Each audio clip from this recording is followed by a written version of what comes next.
we've come off this rainy but productive Memorial Day weekend. The fishing was pretty cool. There were definitely people out.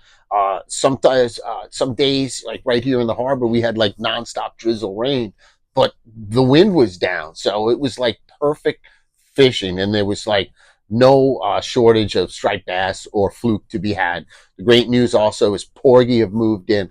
Porgy are becoming now more of a daily catch of what you're seeing, whereas 2 weeks ago, again, it was slow. So that's heating up really nicely. The fluke, as I said, they've come in. They're in the bays. They're on the outside. Starting to get reports of sand eels coming down over in our area off the Eaton's Neck area. And that's fantastic because they were down by, as we know, Nessaquag River. And that means when they start emerging over here, you're going to see more of them to the east as well. I'm not hearing so many reports now about the squid, but the latest thing is my buddy Greg from the shop. He loves to fish along Asheroken Strip there, and there were like loads of mackerel swimming up and down the beach chasing spearing. Remember, those mackerel were like about 2-3 weeks ago down in Smithtown Bay. So they're generally coming down to the west, and that's great to see. Craig was a smart fisherman. You know, it's like you always take advantage of your situation.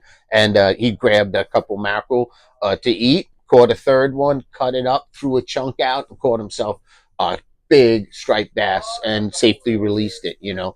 And that's the type of stuff that's going on here. There's a lot to do, whether you're on, again, I always say beach, boat, kayak, paddleboard. There's a lot to do right now. We've got a full moon is coming on Saturday, so it's going to be full moon fever, and that's fantastic to see. Look for big sways in the tidal coefficients. Basically means that, you know, the bottom of the water column is going to be moving different than the top column, and one could be moving faster than the other one. So those fish are going to look for top water applications, like those moments where we're going to be looking for the tide switches.